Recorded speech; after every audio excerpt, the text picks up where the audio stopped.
Alors, nous allons donc passer à la troisième communication par notre collègue, donc le professeur Fatou Gueye. Sa communication est intitulée Croissance et emploi, le cas du Sénégal. Donc. Le plan de ma présentation va porter sur les points suivants pour le cas du Sénégal. Le premier point, on va voir l'évolution du PIB. Et est-ce qu'on peut lier l'évolution du PIB du Sénégal à la croissance du PIB au nombre d'emplois qui sont créés pour les jeunes?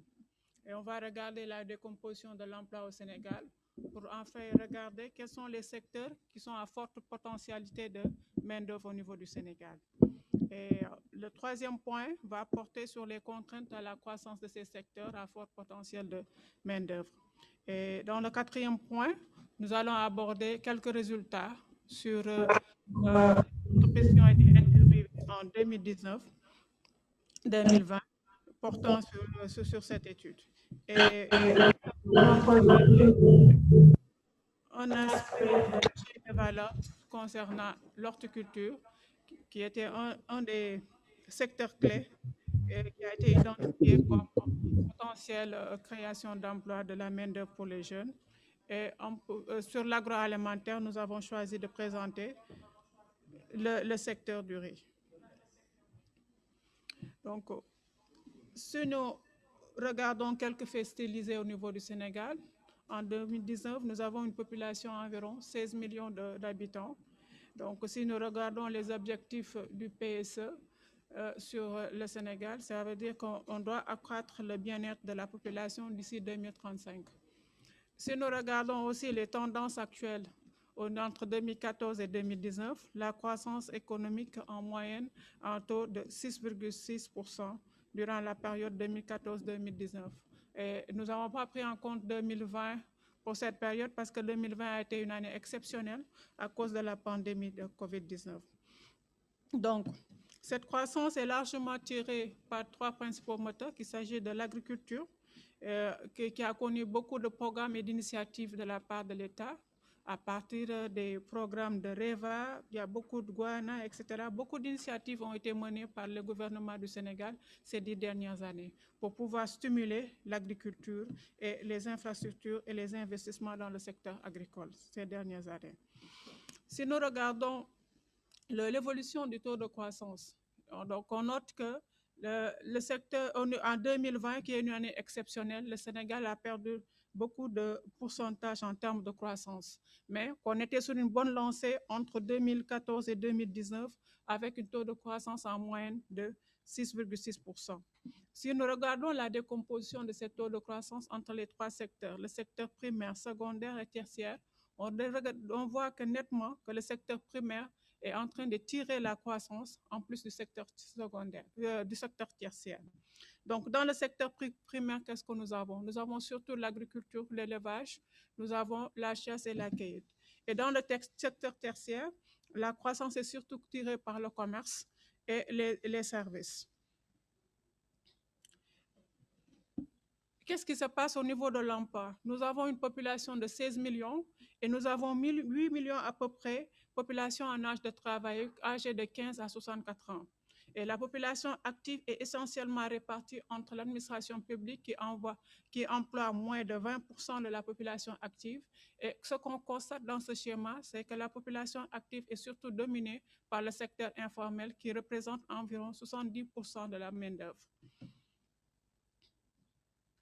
Regardons la décomposition. Si on prend en 2019 le nombre d'emplois créés, on voit qu'au niveau du secteur primaire, 43% de la main-d'œuvre se situe au niveau du secteur primaire, contre 42% au niveau du secteur tertiaire. Donc, c'est ces deux secteurs, en principe, qui ont employé plus au niveau de pendant en 2019.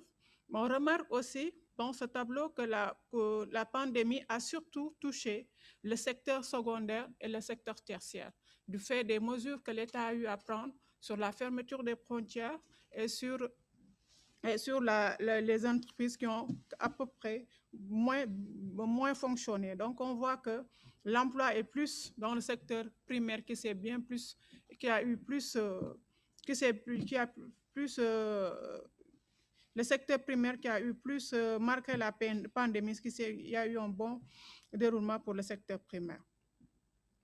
Regardons de plus près.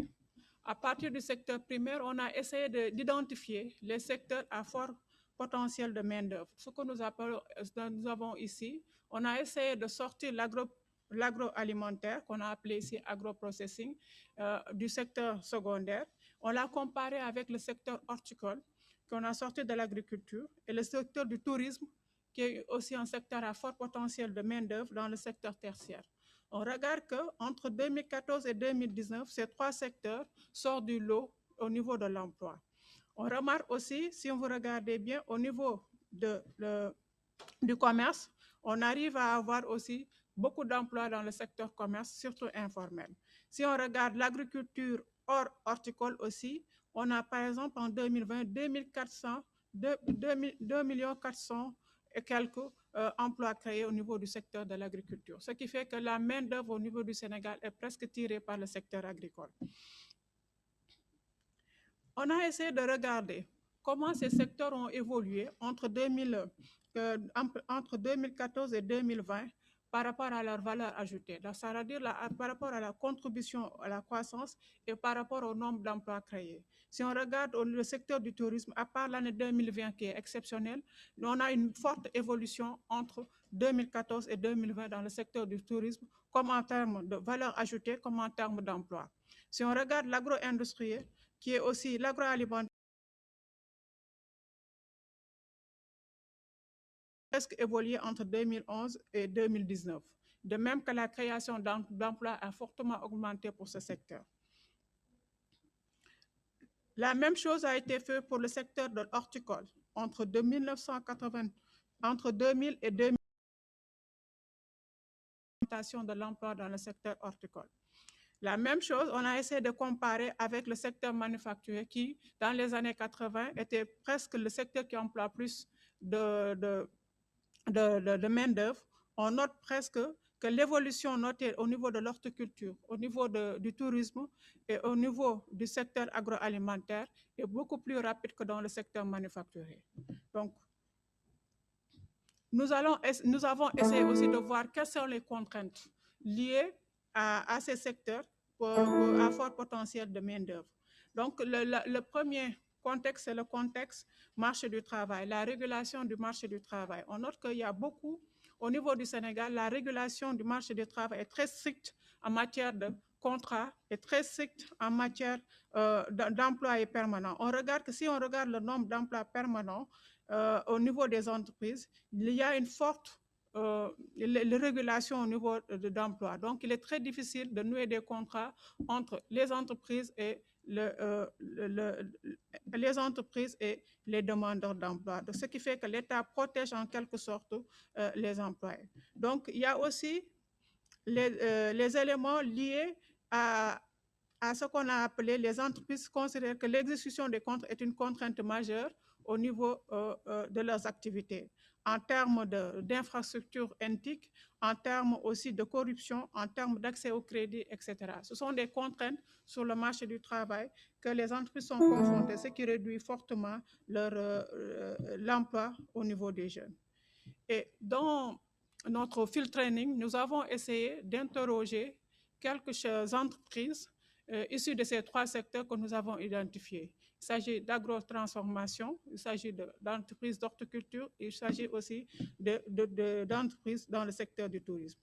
Et nous avons essayé de voir à partir de ce field training, de ce field work, de voir en général quels sont les types de postes qu'occupent les jeunes âgés de 15 à 24 ans et quel est le diplôme à partir duquel les jeunes arrivent à trouver un emploi. Et ce qu'on remarque dans les trois secteurs, parce que des fois, ça demande d'avoir un master ou bien d'être technicien pour pouvoir exercer dans ces types de secteurs. Et dans notre étude, nous avons essayé de voir la chaîne de valeur horticulture. Comment au niveau du Sénégal, cette chaîne de valeur s'est développée au fil des années. Et là, ce qu'on a remarqué, que l'horticulture de plus en plus se développe au niveau de la bande côtière des Niayes et au niveau du bassin arachidier et de la vallée du fleuve. C'est les zones les plus influentes en matière d'horticulture. Et ce que ça implique plusieurs régions, Dakar, Thiès, Louga, Kaolack et Saint-Louis, et ça emploie plus de 6 000 jeunes au niveau de ces zones. Si nous regardons bien, la chaîne de valeur de l'horticulture est très simple. Nous avons l'État qui a beaucoup fait de financement par rapport aux horticulteurs, par les semences certifiées, avec l'appui de l'USAID, avec l'appui aussi de l'ISRA. Et les jeunes ont suivi beaucoup de formations en matière de pratiques et de techniques d'horticulture. Et une fois que la production s'est améliorée ces 10 dernières années, le producteur est confronté à trois choix pour vendre son produit. Remarquons ici que l'État, ces dernières années, dès que, par exemple, si nous prenons le cas, dès qu'il y a une production horticole assez importante, l'État fait une demande un arrêt d'importation des produits horticoles pour favoriser à ces producteurs de vendre leurs produits sur le marché local. Et c'est un des avantages que l'État donne aux producteurs horticoles pour pouvoir vendre leurs produits, parce qu'il y a eu beaucoup de problèmes sur la commercialisation des produits horticoles. Le défi auquel fait face cette chaîne de valeur horticole, c'est surtout lié à une faible transformation des produits. C'est aussi lié à l'insuffisance des infrastructures de stockage et de transformation. La faible connexion aux marchés régionaux, parce qu'il y a peu qui exportent vers les pays comme le Mali, comme la Mauritanie, la Guinée-Bissau et la Guinée-Conakry. Il y a aussi, c'est lié à la transformation et à la commercialisation. Dans la chaîne de valeur, la commercialisation des produits horticoles est le maillon faible de la chaîne de valeur. Donc, il y a beaucoup de progrès à faire à ce niveau. La chaîne de valeur agroalimentaire. Ce que nous remarquons ici, le Sénégal est parmi l'un des pays qui a été, depuis les indépendances, à bénéficier de transformation agroalimentaire. Depuis, par exemple, si nous prenons le cas de l'arachide, donc avec l'ex-Sonacos qui est devenu Sénéor, nous prenons la compagnie sucrière sénégalaise avec les champs de Richard Toll sur la transformation du sucre. Le Sénégal a connu beaucoup de progrès en matière de riz au niveau de la vallée du fleuve. Si nous regardons les importations de riz des années 80 jusqu'à maintenant, on remarque bien que les importations de riz ont largement baissé. Et l'État a tout fait pour une revalorisation du riz local consommé par les Sénégalais. Donc, ce qui va entraîner la baisse de ces importations de riz. Donc, quand nous avons fait l'étude sur le riz, nous sommes allés voir au niveau des cuvettes de débit et tiguette pour voir le système d'organisation de ces producteurs de riz. Ils sont assez très bien organisés, donc ils ont un système d'organisation, un cadre institutionnel très bien organisé au niveau de ces cuvettes, avec l'appui de des bailleurs comme la JICA, la SAED qui appuie les producteurs, et aussi l'accès au crédit avec CNCA, qui est en train, maintenant Crédit Agricole, qui est en train d'appuyer les producteurs et pour une revalorisation de l'irrigation au niveau de la vallée du fleuve. Si nous regardons bien, le cadre institutionnel, ils sont organisés en assemblée. Il y a une commission pour chaque type de gouvernance dont ces agriculteurs ont besoin. Et ils ont créé une association en board dans chaque type et pouvoir permettre d'améliorer leur production et pouvoir vendre leur production au niveau local. Quels sont les défis du secteur agroalimentaire? Il y a 3 principaux défis pour le secteur agroalimentaire. D'abord, le défi environnemental, c'est-à-dire de respecter les normes de sécurité et les normes et les règles d'hygiène pour leur permettre de pouvoir vendre leurs produits à l'extérieur, surtout avec les normes phytosanitaires pour pouvoir exporter leurs produits au niveau à l'international. Donc, deuxième problème que ce secteur a, c'est le respect des règles de protection de l'environnement en matière de déchets et de rejet des produits d'usine. Deuxième défi, c'est l'investissement. Il y a eu beaucoup d'acquisitions de nouveaux équipements polyvalents qu'il leur faudra parce que Les investissements au niveau de ces cuvettes datent des années 80. Le problème majeur des producteurs, c'est pouvoir, une fois que la machine est en panne, pouvoir réparer, parce que c'est des équipements qui ont été importés. Donc d'avoir des équipements polyvalents qui ne seront pas uniquement pour le riz, etc., le pouvoir être utilisable par toutes les associations d'agriculture. Deuxième investissement, c'est en matière de main-d'œuvre.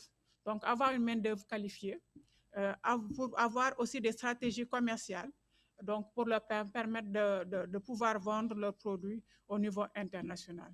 Et le dernier aspect, qui est chaque fois que les producteurs, c'est l'accès au crédit. Donc, des fois, si la récolte n'est pas bonne, donc les producteurs ont d'énormes problèmes, par exemple, pour faire face au crédit qui a été alloué. Donc, le défi aussi, ces derniers jours, on a connu ce défi avec la plupart des producteurs, c'est la concurrence déloyale de produits importés avec l'installation de plus en plus de supermarchés au niveau de la zone urbaine qui vendent des produits importés. Donc, l'État doit favoriser la consommation de produits locaux par les consommateurs sénégalais. Donc, et surtout, le défi commercial, c'est surtout de viser l'international avec la transformation de ces produits. Et aussi de préserver le marché intérieur par les producteurs nationaux. Voilà, monsieur le modérateur, en quelques lignes, le résumé de notre recherche qu'on est en train de finaliser au niveau de notre laboratoire. Je vous remercie. Merci, chers collègues. Merci. Bonjour.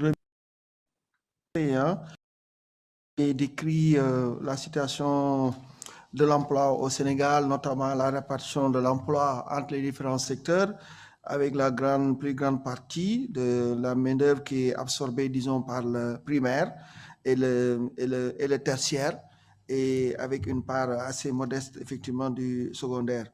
Vous avez effectivement décrit la situation en fait, de certains secteurs comme l'horticulture, comme également l'agroalimentaire. Et vous avez ressorti notamment le potentiel en emploi de l'horticulture, notamment si on compare cette activité par rapport au secteur manufacturier. Vous avez aussi insisté sur un certain nombre de contraintes, notamment des contraintes liées à la réglementation du marché du travail et aussi d'autres contraintes de type institutionnel, les problèmes de corruption, mais surtout les problèmes d'accès effectivement au financement.